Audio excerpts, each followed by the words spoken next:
தினம்தோறும் விளக்கேற்ற நல்ல எண்ணெய் இதயம் நல்லெண்ணெய். மாண்புமிகு தமிழக முதல்வர் அவர்கள் திருநெல்வேலி மாவட்டத்தில் உள்ள பாளையங்கோட்டை சேர்மாதேவி, களக்காடு, நாங்குநேரி, வள்ளியூர், ராதாபுரம் ஊராட்சி ஒன்றியங்களில் உள்ள 831 கிராமங்களில் உள்ள சுமார் 1 லட்சம் வீடுகளுக்கு குடிநீர் இணைப்பு வழங்குவதற்கு தாமிரபரணி ஆற்றிலிருந்து மேலமுன்னீர் பள்ளத்தில் தண்ணீர் எடுத்து கொண்டு செல்வதற்காக 605 கோடி ரூபாய் நிதி ஒதுக்கப்பட்டு பணிகள் வேகமாக நடைபெற்று கொண்டிருக்கின்றது. இந்த திட்ட பணிகளெல்லாம் முடிவடைந்தும் மாண்புமிகு முதல்வர் அவர்களுடைய திருக்கரத்தினால் ஆரம்பிக்க இருக்கின்றது. அதனுடைய பணியினுடைய தன்மை எந்த நிலையில் இருக்கிறது என்பதை தமிழ்நாடு குடிநீர் வடிகால் வாரிய அதிகாரிகள், மாவட்ட ஆட்சியர், அந்த ஒப்பந்தக்காரர்கள் உட்பட அனைவரையும் நம்முடைய மாவட்ட ஆட்சியர் அலுவலகத்தில் வைத்து பேசி முடிவு பண்ணியிருக்கின்றோம். தற்போது மேலமுன்னீர் பள்ளத்தில் தாமிரபரணி ஆற்றிலிருந்து தண்ணீர் எடுக்கின்ற பகுதிக்கு 297 மின்கம்பங்கள் பொருத்தி மின் இணைப்பு வழங்கப்பட்டுவிட்டது. அங்கிருந்து தண்ணீரை சிங்கிகுளம் என்ற இடத்தில் சுத்திகரிப்பு நிலையம் இருக்கின்றது. அந்த சுத்திகரிப்பு நிலையம் வரை தண்ணீர் இங்கிருந்து பம்ப் பண்ணி டெஸ்ட் பண்ணியாச்சு. இன்னும் 2 வார காலத்தில் தெற்கு வள்ளியூரில் இருந்து நம்ம சிங்கிகுளத்தில் இருந்து ராதாபுரம் சட்டமன்ற தொகுதிக்கு உட்பட்ட தெற்கு வள்ளியூரில் இருக்கக்கூடிய உயர்மட்ட நீர்த்தேக்க தொட்டிக்கு பரிச்சார்த்தமாக சோதனை ஓட்டம் நடைபெறும் என்று சொல்லியிருக்கின்றார்கள். அநேகமாக அக்டோபர் மாதம் இறுதிக்குள் அனைத்து வீடுகளுக்கும் குடிநீர் வழங்கப்படும் என்ற உறுதியை தந்திருக்கின்றார்கள். நன்றி. பொறுப்பு டிஜிபி நியமனம் குறித்து கடுமையான விமர்சனங்களை பிஜேபியுடைய முன்னாள் தலைவர் அண்ணாமலை முன்வைக்கிறாங்க. நீதிமன்றத்திலையும் வழக்கு தொடர்ந்துருக்காங்க.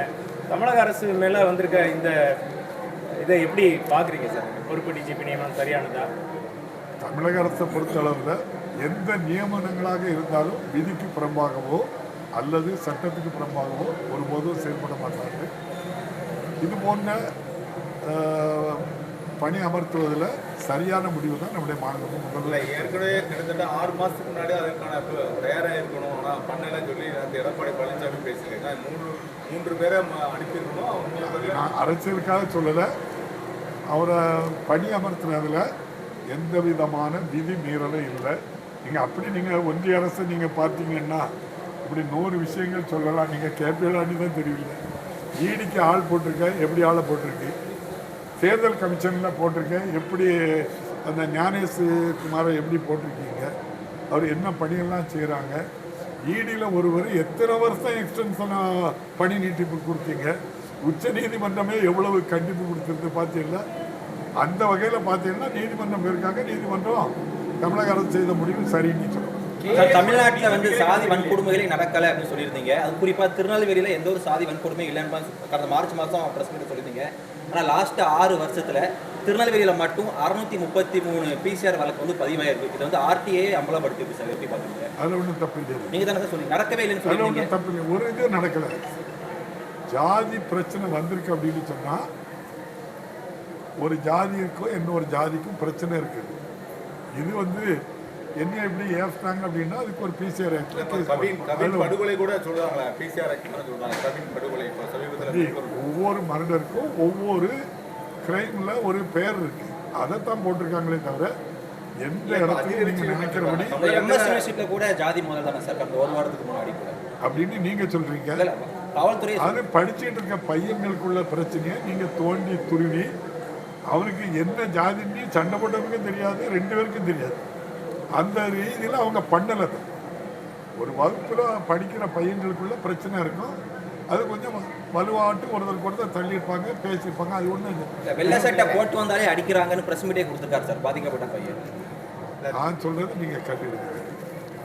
ஏதாவது ஒரு இடத்துல தமிழ்நாட்டில் எந்த இடத்துலையும் இந்த அரசு ஜாதிக்காகவோ மதத்துக்காகவோ போகாது. சட்டத்தின் ஆட்சி நடக்குது. தவறு செய்தால் யாருனாலும் நடக்கும். எடப்பாடி பழனிசாமிக்கும் செங்கோட்டையனுக்கும் இருவருக்கு இடையில இருக்கக்கூடிய பிரச்சனையில வரக்கூடிய 5ஆம் தேதி அவர் செங்கோட்டையில் தனியாக கூட்டம் நடத்த போறாரு. அதாவது நிர்வாகிகள் கூட தனியாக கூட்டம் நடத்தி ஆலோசனை போறாரு அப்படின்னு சொல்லி சொல்றாரு. இதை பற்றி என்ன? அவங்க 2 பேர்த்தையும் கேட்டு நல்ல முடிவு சொல்லுங்க. அண்ணாமலை இப்போ சொல்லியிருக்காரு. அதாவது முதல்வர் சுற்றுப்பயணம் இருக்காங்கல்ல, அதாவது அவர் மே மாதத்தோட ரிட்டையர்ட் ஆக போறாரு. இப்போ இன்ப சுற்றுலா போயிருக்காருன்னு சொல்லி விமர்சிச்சிருக்காரு. அதை பற்றி மாண்புமிகு முதல்வர் போனதே அப்படி சொல்கிறாங்க. மாண்புமிகு முதல்வர் வந்து இந்த பயணம் வந்து இது 4வது 5வது பயணம் வெளிநாடுகளில் சென்று நம்முடைய தொழில் முதலீட்டுக்காக புரிந்துணர்வு ஒப்பந்தம் பண்ணி இந்த வேலையை தொடங்குவதற்காக கொண்டு வந்திருக்காங்க. அதை வந்து குறைச்சி பேசுறது அது எதுக்காக பேசுகிறாங்கன்னு தெரியல. அவங்க ஒரு ஐபிஎஸ் அதிகாரியாக இருந்தவங்க, ஒரு தலைமை பண்பில் இருந்தவங்க, அவங்க தான் இப்போ ரிட்டர்டாக அல்லது நீக்கிருக்காங்கன்னு அவங்களுக்கு தெரியலாமல் பண்ணுறாங்களோ என்னன்னு தெரியல. முதல்வருடைய பயணம் தொழில் வளர்ச்சி தமிழ்நாட்டுக்கு வரணுங்கிறதுக்காக பேசுகிறாங்க. அதுவும் பேருக்கது யாரெல்லாம் கூட்டு போகிறாங்கன்னா தொழில்துறை அமைச்சர், அது சம்பந்தப்பட்ட அதிகாரிகள், முதல்வருடைய செயலர்கள், அவங்கள கூட்டி கொண்டு போய் தமிழ்நாட்டுக்கு தொழில் ரீதியான முதலீடுக்காக மட்டும்தான் போயிருக்காங்க. இதே தான் நான் நீங்கள் கேட்டதுனால சொல்கிறேன். பாரத பிரதமர் போனாங்க பிரான்ஸ் நாட்டில் டசேல் கம்பெனியில் ரஃபேல் விமானம் வாங்க போனாங்க. ஒரு போர் விமானம் வாங்க போனால் யாரும் போனோம்? பிரதமரோட இராணுவ மந்திரி போவாங்க, வெளியுறவுத்துறை அமைச்சர் போவாங்க. ஆனால் யார் போனால்? மாண்புமிகு பாரத பிரதமரோடு போனவங்க பிரியங்கா சோப்ரா அந்த நடிகை, அந்த அம்மா போனாங்க, அனில் அம்பானி போனாங்க. நீங்கள் இந்த சுற்றுப்பயணம் ஓய்வுக்காக போனான்னு சொல்லி கேட்டுவிட்டு இதையும் கேளுங்க. ஐயா, பாரத பிரதமர் பிரான்ஸில் போய் இப்படி வாங்க போனாங்களே, இவ்வளோ பேர் தானே போனாங்கன்னு கேளுங்க. இன்னும் அதுக்கு மேலே கேளுங்க, பாரத பிரதமர் எங்கேயாவது எந்த நாட்டுக்காவது அவங்க கூட எந்த அமைச்சரையாக கூட்டிட்டு போயிருக்காங்களா சொல்லுங்கள். எந்த அமைச்சரை, வெளியுறவுத்துறை அமைச்சரையோ அல்லது தொழில்துறை அமைச்சரையோ எங்கேயாவது யாரையாவது கூட்டிட்டு போயிருக்காங்களா? என்ன அதுக்கு மேலேயும் கேளுங்க. பாரத பிரதமரும் நம்ம அமெரிக்க ஜனாதிபதி ட்ரம்ப் அவர்களும் நம்ம அந்த வரி விதிப்பு இப்போ 50% அதிகமாக போட்டிருக்காங்கல்ல, இது சம்மந்தப்பட்டோ வேற எது சம்மந்தப்பட்டதோ ஏதாவது பேசினதை வெளியே சொல்லியிருக்காங்களா? என்ன பேசுறாங்கன்னு நாட்டுக்கு தெரியுமா? சொல்லுங்க. முதலீடு எல்லாமே பேப்பராக தானே இருக்குது. எங்கே தொழிற்சாலைகள் பெரிய அளவுக்கு தமிழகத்தில் வேலையில்லா திண்டாட்டம். நீங்கள் லாஸ்ட் டைம் கூட கிட்டத்தட்ட ஒரே நாளில் 10,000 பேருக்கு மேலே வேலை கேட்டு விண்ணப்பம் செஞ்சாங்க. ஒவ்வொரு தனியார் நீங்கள் பார்க்கும்போது கூட இன்னும் வேலையில்லா திண்டாட்டம் இருக்க தான் செய்யுது. பெரிய அளவுக்கு தொழிற்சாலை வரல. எனக்கு தம்பி கேட்குறது எனக்கு ஆச்சரியமாக இருக்குது. 2021 குறு சிறு நடுத்தர தொழில் நிறுவனங்கள் 14,71,000 இருந்துச்சு. இந்த 4.5 வருஷத்தில் 17 லட்சம் புதிய குறு சிறு நடுத்தர தொழில் வரும்.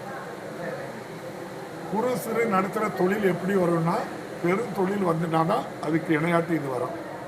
இது அவ்வளவுலையும் ஏதாவது குறைபாடு இருக்குது, இது நான் சொன்னது உண்மைக்கு புறம்பாட்டு சொல்லியிருக்கேன் அப்படின்னு சொன்னால் நீங்கள் செக் பண்ணி சொல்லுங்கள். நீங்கள் சொன்னதை நான் கேட்டுக்கிடுவேன். 33 லட்சம் பேருக்கு வேலை கொடுத்துருக்கு. நீங்கள் சென்னையில் மட்டும் எத்தனை தொழில் ஆரம்பிச்சிருக்கு அதை கணக்கு வச்சுருக்கீங்க.